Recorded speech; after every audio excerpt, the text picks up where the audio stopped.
Bonjour à tout le monde, on se trouve, Baruch Hashem, Siyata Dishmaya, Parashat Ekev, on va lire Parashat Ekev dans la Torah ce Shabbat. Le premier pasuk de notre parasha commence par les mots Vaya Ekev Tishmeun.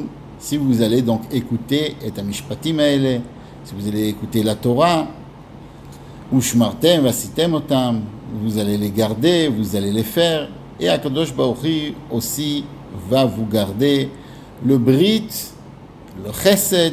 Brit, ça veut dire le pacte, le Chesed, ça veut dire la bonté, Asher Nishba Lavotecha, qui a juré à tes parents, ça veut dire il va faire donc la promesse qui a été donnée à Abraham, Yitzhak et Yaakov, notre paracha, c'est une paracha magnifique, qui a marqué Vaevcha, Kadosh Baruch Hu va t'aimer, ou Berachecha, il va te bénir, Veirbecha, il va te fructifier, ou Verach Pri Bitnecha, il va fructifier tes enfants, Pri Admatecha, tout ce qui vient de ta terre, etc., des brachot extraordinaires.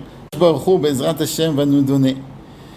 Et le mot Ekev n'est pas employé d'une manière naturelle. Enfin, il n'y a que 5 fois dans toute la Torah où on va trouver ce mot Ekev. Et là, les Mefarshim, ils disent pourquoi ici, il y a marqué ce mot-là, Ekev. Il aurait dû avoir marqué Ve'aya. Et si vous allez écouter les Mishpatim, vous allez écouter donc mes ordres, alors vous aurez, etc., etc. Pourquoi il y a marqué et si avec le mot Ekev? On emploie le mot, un terme qui n'est pas habituel dans la Torah. Alors, Rashi nous dit qu'il fait ici une allusion au fait qu'un juif, il doit non seulement garder la Torah, mais il doit garder des mitzvot qu'on a l'habitude de refouler sous les talons. Alors, il faut comprendre, ça veut dire quoi, refouler sous les talons? Dans le sens simple, ça veut dire que des mitzvot qui ont l'air, qui ne sont pas importantes. Ça veut dire que, mais dans ce cas-là, pourquoi il y aurait marqué refouler sous les talons? Pourquoi il n'y a pas marqué si vous allez garder toutes les mitzvot? Vous n'allez pas dire il y a des mitzvot que je refuse de faire. Non, il n'y a pas marqué ça. Il y a marqué qu'il faut faire toutes les mitzvot, même les mitzvot qu'on a l'habitude de refouler ou que certaines personnes voudraient refouler sous les talons. Ça veut dire quoi? Pourquoi il y a marqué refouler sur les talons? Alors en fait, on sait que les talons, ça représente le pied. D'accord? Donc, quand on marche, on ne fait pas attention à ce qu'on fait. Alors d'après le sens simple, ça voudrait que Rashi nous dit il faut faire toutes les mitzvot, ça c'est évident, mais pas donner de l'importance à une mitzvah spéciale, parce que ça c'est une mitzvah qu'on pourrait dire que c'est comme la tête, le roche. D'accord, c'est une mitzvah super importante. Par contre, il y a des mitzvot qui sont moins importantes. On les fait, mais on ne tient pas vraiment une attention à ça. C'est comme quand on marche, on fait ça d'une manière sans mettre trop attention à ce qu'on fait. Et Rashi nous dit non, chaque mitzvah, au fait, Akadosh Baruch Hu nous demande de faire à chaque mitzvah avec une importance. C'est pas se dire, d'abord on va faire des mitzvot très très importantes, après on fera les autres mitzvot qui sont plus ou moins banales. Non, chaque mitzvah a une importance extraordinaire, parce que par chaque mitzvah, on s'attache à la divinité. Et au fait, quand on fait une mitzvah, c'est comme si on s'attachait à celui qui nous donne de faire la mitzvah. Donc, si on veut s'attacher à lui, il n'y a aucune importance ce qu'on fait. Comme le Rambam, il dit, si Akadosh Baruch Hu nous aurait demandé d'être des bûcherons et de couper du bois toute la journée, on aurait coupé du bois toute la journée avec une très très grande joie.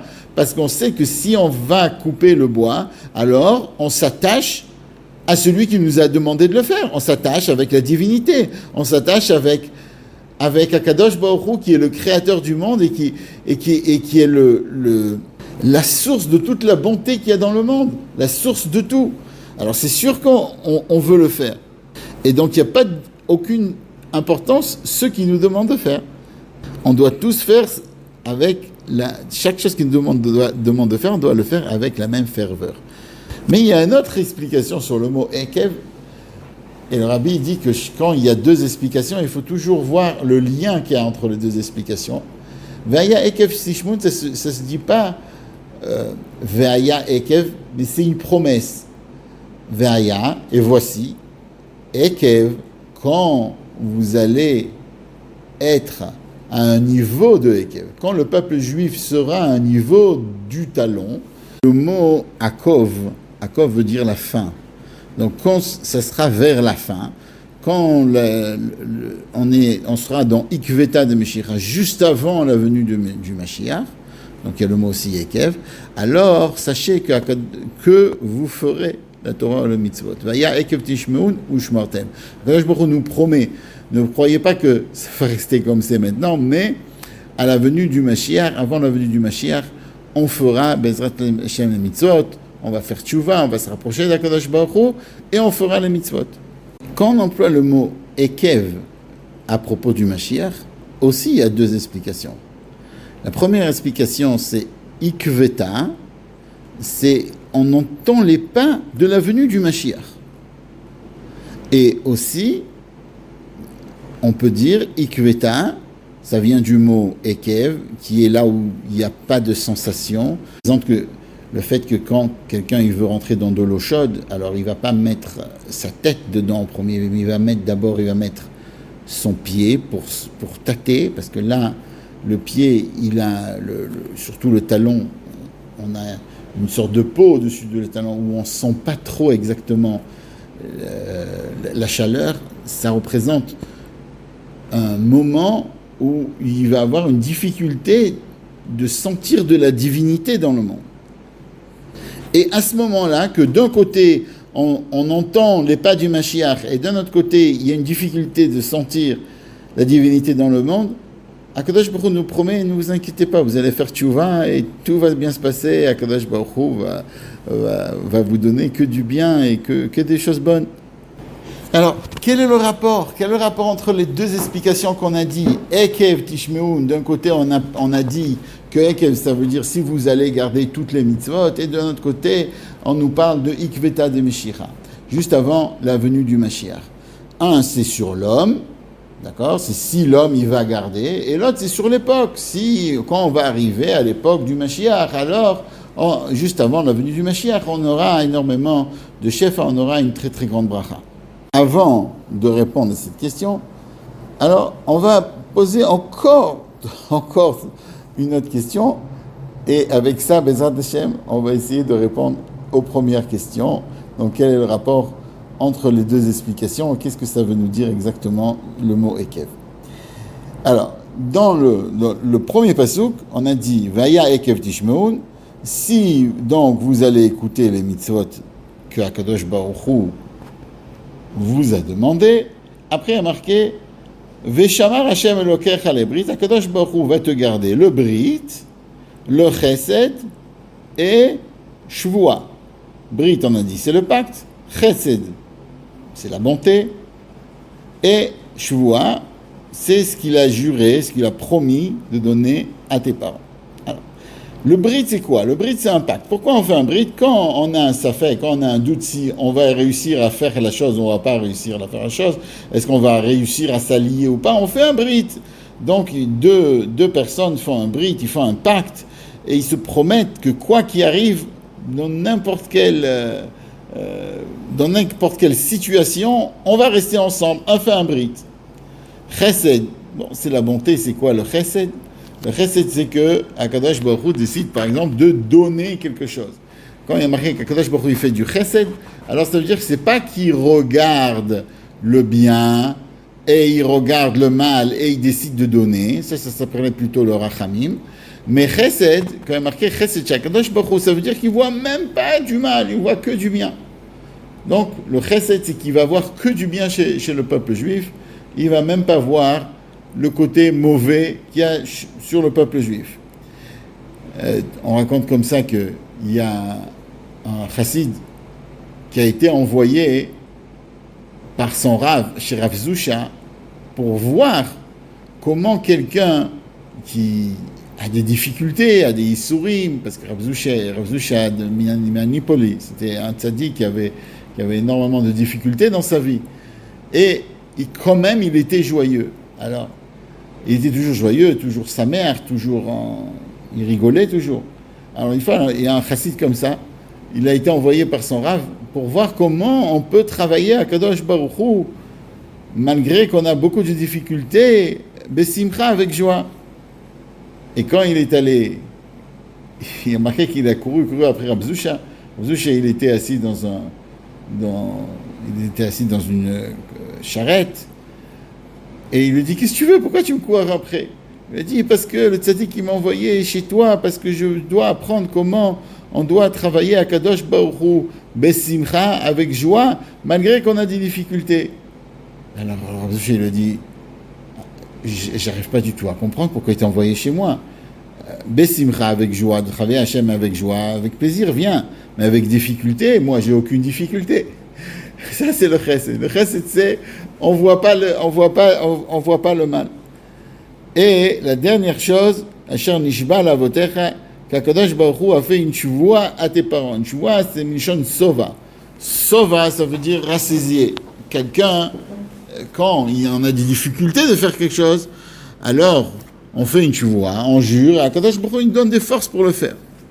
Alors si Akadosh Baruch Hu nous a déjà juré que on va voir le chesed, on va tout avoir.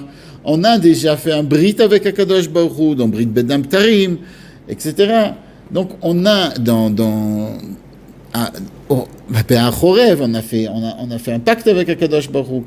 Donc comment c'est possible qu'il y a marqué, si vous allez faire la Torah en mitzvot, alors Akadosh Baruch Hu va vous donner brit chesed et shuvah. C'est pas compréhensible. Akadosh Baruch Hu il dit que si on va faire, pas seulement on va garder les mitzvot, mais que si on va faire les mitzvot de telle manière, d'une manière qui est avec plein de ferveur, alors Akadosh Baruch Hu va accomplir avec nous son pacte. Mais son pacte, si quelqu'un il fait un pacte avec quelqu'un, ou si quelqu'un il a juré quelque chose, alors ça n'a pas de rapport avec comment l'autre personne va se conduire. On pourrait penser comme ça. Alors pourquoi il y a marqué ici qu'il n'y a que si on fait une mitzvah d'une manière extraordinaire, qu'on va faire ça avec plénitude, avec ferveur, alors Akadosh Baruch Hu va nous donner tout ce qu'il nous a promis. Pour comprendre ça, il faut dire qu'Akadosh Baruch Hu, il aime le peuple juif. Et il sait qu'on n'aime pas manger du pain de donte. Ça s'appelle l'achma de kisufa. Nahama de kisufa.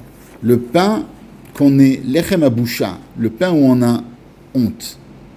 Quand quelqu'un il reçoit quelque chose parce qu'il a fait quelque chose, alors là vraiment il sent la plénitude du bien.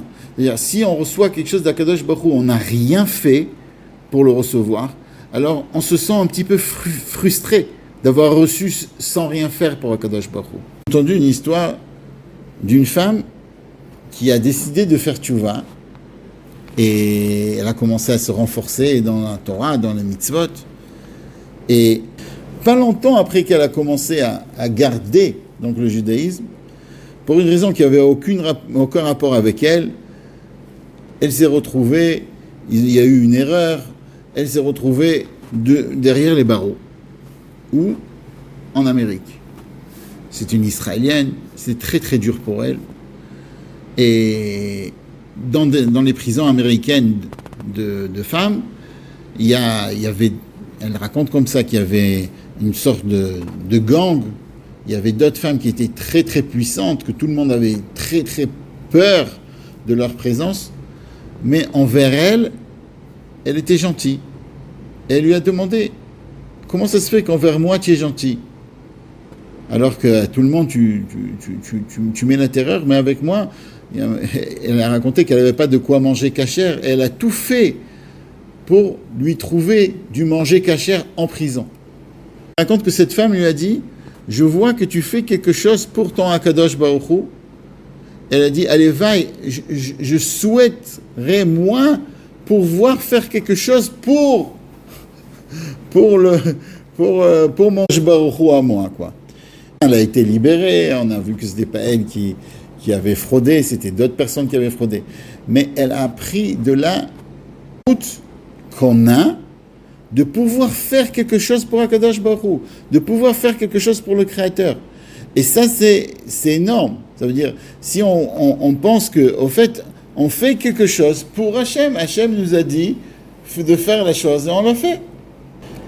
Et c'est sûr que quand Hachem il va nous donner en revanche quelque chose, il n'y aura aucun rapport entre ce que nous on a fait et ce que Akadosh Baruch Hu nous donne, parce que nous on est tellement petits et il est tellement minuscule par rapport à lui.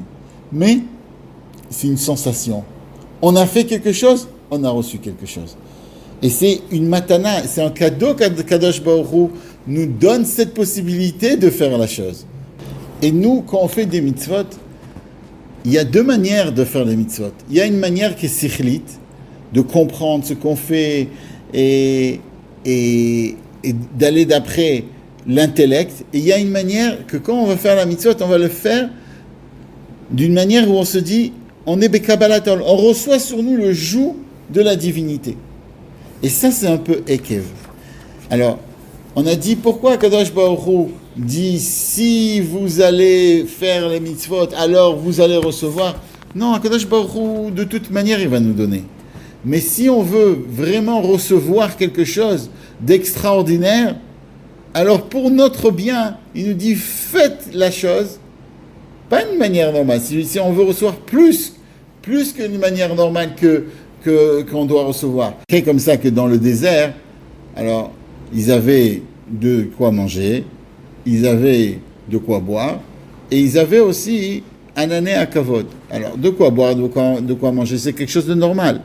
Mais un année à kavod, c'est non seulement ça leur rendait le désert qui soit plat et ça leur tuait toutes les bêtes qui étaient dans le désert qui pouvaient leur nuire, comme les serpents, etc. Mais ils avaient un année à kavod qui était juste pour leur faire de l'honneur. Et ça, c'est quelque chose qui n'était pas obligé, Akadosh Baruch Hu n'était pas obligé de leur donner ça pour vivre. Mais Akadosh Baruch Hu, il nous aime tellement qu'il veut nous donner cela. Mais il ne veut pas nous donner cela comme si il nous donne la chose et on ne fait rien pour avoir cette chose-là. Parce qu'alors on se sentirait comme si on n'a pas de part, si tu veux, si on veut, dans le processus de la création du monde. Akadosh Baruch Hu, il veut qu'on ait ça pour qu'on se sente bien. Et si on va faire le mieux de nous, Akadosh Baruch Hu va donner quelque chose d'extraordinairement bon. Alors, on a dit quel était le rapport avec les deux Perushim, les deux explications. Si on va faire le Torah en mitzvot, pas parce qu'on comprend uniquement, on va pas faire uniquement ce qu'on comprend, on va faire les choses qui nous ont l'air très importantes, mais on va faire toutes les mitzvot parce qu'on comprend qu'Akadosh Baruch Hu est le créateur du monde. C'est le même niveau qui va se passer juste avant la venue du Mashiach. Avant la venue du Mashiach, il y a marqué les neshamot qui se trouvent à ce moment-là, c'est des neshamot qui ne sentent pas la divinité. Il y a marqué Shchora ani venava benot Yerushalayim. Il y a la neshama telle qu'elle est en haut, et il y a la neshama telle qu'elle descend en bas. Et les neshamot qui sont en bas, et surtout les neshamot qui sont juste avant la venue du Mashiach, alors elles sont prirat Shchora. Shchora, ça veut dire elles sont noires. Et malgré qu'elles sont noires, elles sont nava, elles sont belles. C'est un pasuk dans Shir HaShirim. Ce qui veut nous dire que même une neshama qui se trouve loin d'Akadosh Baruch Hu, qui est très très noire, elle a de la beauté quand elle va s'approcher d'Akadosh Baruch Hu. Parce que quand elle va s'approcher d'Akadosh Baruch Hu, ça sera pas elle s'approche d'Akadosh Baruch Hu parce qu'elle a vraiment compris tout le processus, comment Akadosh Baruch Hu crée le monde. Elle s'approche d'Akadosh Baruch Hu parce qu'elle aime Akadosh Baruch Hu. Parce qu'elle a un sentiment interne, comme de la shvoua, comme du brit, comme du chesed, interne dans elle, qui se dit, moi je dois me rapprocher d'Akadosh Baruch Hu. Et on peut le voir de temps en temps, on va voir des juifs qui peuvent donner toute une hartza, toute une conférence, que non, c'est le monde, il a été créé par de soi-même. Des bêtises, ils peuvent faire même une conférence sur ça, et après tu leur dis, bon, tu veux mettre tes tefilines maintenant? Alors, il dit, bon, d'accord, je mets les tefilines. Mais attends, comment ça se fait que tu mets les tefilines? Tu veux faire la brite à ton fils, tu veux venir au Seder de Pessah? Il dit, oui. Pourquoi? Parce que le kesher qu'on a avec Akadosh Baruch Hu, c'est pas un kesher uniquement qui est basé sur la compréhension qui en arrive à percevoir la divinité. C'est un kesher qu'on a reçu de nos parents, qu'on a reçu Yerusha. Yerusha, ça veut dire en héritage. C'est quelque chose qui est inné dans nous. Et quand on va faire sortir cette force qui est innée dans nous, on va faire sortir cela de nous, on va se rapprocher de la divinité uniquement par Kabbalatol, on reçoit le joug d'Akadosh Baruch Hu, alors on va pouvoir voir des brachot extraordinaires autour de nous. On va pouvoir ouvrir les yeux et voir comment Akadosh Baruch Hu, il nous aime. Et malgré tout ce qu'on a passé, Akadosh Baruch Hu, il est avec nous. Il se trouve à chaque moment avec nous et on peut pouvoir arriver à voir le bien. Paracha, elle continue, après elle nous dit Sveyadata ki lo al alechem levado yechia adam ki al kol motza pi hava yechia adam. Sachez que c'est pas seulement sur le pain que l'homme il va vivre, mais c'est sur la parole divine que l'homme vit. Le Baal Shem Tov il nous explique que normalement Akadosh Baruch Hu, il aurait pu créer l'homme d'une manière qui se nourrit d'une manière autonome. Il n'a pas besoin de manger. Il y a des ours qui mangent et après, pendant 6 mois, ils n'ont pas besoin de manger. Mais nous, Akadosh Baruch Hu nous a créé de telle manière que tous les jours, on doit aller manger. Enfin, on n'est pas obligé de manger tous les jours, mais ça devient difficile si on commence à jeûner. On sent une difficulté, au moins au début. Et surtout, on doit boire. Et si quelqu'un il décide de jeûner pendant énormément de temps, ben, il peut pas. Il peut pas. On est obligé de manger et de boire. Chacun... il y a des gens qui arrivent d'une manière extraordinaire à jeûner de nombreux jours, mais à la fin, on est obligé de mettre quelque chose dans notre corps. Pourquoi? Alors on dit, c'est expliqué que dans le monde, il y a domem, tsomer, chay ou medaber. Domem, c'est ce qui ne bouge pas, c'est comme des pierres. Tsomer, c'est ce qui pousse. Chay, c'est ce qui vit. Et medaber, c'est celui qui parle. Et il y a marqué qu'il y a une étincelle divine dans chaque chose. Et l'étincelle divine qui va se trouver dans le domaine est plus élevée que l'étincelle divine qui va se trouver dans le chai. Et etc. Et quand on a faim, marqué dans la paracha d'après le Baal Shem Tov, au fait, on a envie de élever l'étincelle divine qui se trouve, qui est plus haute que notre niveau, et de le faire élever vers le haut. Donc un homme, quand il va manger, par exemple, il va manger quelque chose qui était vivant, donc il va manger de la viande, ou il va manger du poulet, d'accord? Alors dans ce cas-là, il y a une étincelle divine qui va se trouver dans la viande, et c'est pour ça qu'il a faim de ça.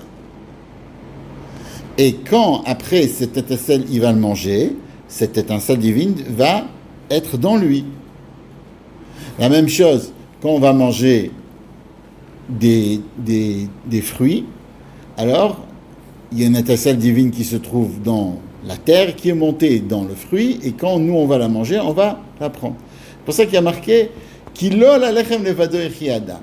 Ne croyez pas que c'est comme ça qu'Akadosh Baruch Hu a créé l'homme et qu'on est obligé que c'était une obligation d'Akadosh Baruch Hu de créer les choses comme ça. Non, Akadosh Baruch Hu, il a fait tout un système. On arrive à sortir la divinité qui se trouve dans le monde entier, dans tout ce qui est autour de nous, et de l'élever vers le haut, de l'élever, de prendre avec tous ceux qu'il y a autour de nous, d'utiliser cette chose-là pour servir, pour le servir. Donc, en fait, quand on va utiliser le monde par le biais de ce monde-là, on va servir à Kadosh Baruch Hu, on va faire comme si c'était un Mishkan. On va faire du monde entier, de tout ce qui est autour de nous, un endroit où Kadosh Baruch Hu va pouvoir résider. Et ça, c'est le but de l'an. Mais, il est expliqué aussi que le fait qu'on doit manger quotidiennement, d'une manière normale, ça donne à l'homme à chaque moment de se rappeler qu'il faut remercier Akadosh Baruch Hu, qu'au fait on n'est rien sans lui. Et dans notre paracha, on va trouver aussi l'obligation de faire le Birkat Hamazon. Le pasuk qui est dans notre paracha, il dit comme ça: Ve'achalta ve'savata uvirachta et Hashem Elokecha la'aretz hatova. Ve'achalta ve'savata, tu vas manger, tu vas être rassasié. Uvirachta et Hashem Elokecha, tu vas donc remercier après Akadosh Baruch Hu sur la'aretz hatova, sur la terre qui était bonne. La Gemara nous dit Ve'achalta ve'savata, ve'achalta, ça veut dire tu vas manger, donc on doit remercier sur le manger, sur ce qu'on mange. D'accord? À la Haaretz, c'est sur Eretz Israël. Hatova, la bonne, c'est le Beit HaMikdash. Et on dit que la Birkat Hazan, celui qui a dit comment on doit faire le Birkat Hamazon, la première partie du Birkat Hamazon, c'est Moshe Rabbeinu. Moshe Rabbeinu, Birvodo Be'atzmo, lui-même, il a fait, quand le man est descendu du ciel, il a fait Baruch Ata Hashem Hazan et Akol, celui qui nourrit tout le monde. La deuxième bracha sur Eretz Israël, c'est Yoshua. C'est lui qui a commencé Nodeh Lecha Hashem Elokeinu. Et la troisième bracha, c'est David Amelech qui a fait ça du temps du Beit HaMikdash, quand on a construit Shlomo, quand on a construit Jérusalem, quand on a construit le Beit HaMikdash, il a fait la troisième bracha. En fait, on va trouver ici aussi deux manières de travailler à Kadosh Baruch Hu.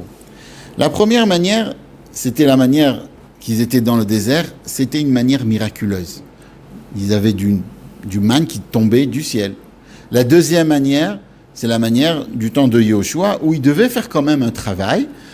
C'était aussi miraculeux. Il y a marqué qu'à l'époque, quand ils étaient en Eretz Israël avait une bracha qui était extraordinaire. Il y avait du miracle, mais ils devaient travailler. Alors, quand quelqu'un... Nous aussi, de temps en temps, on doit se dire « Ah, Kadosh Baruch Hu va nous faire un miracle. » On doit attendre le miracle.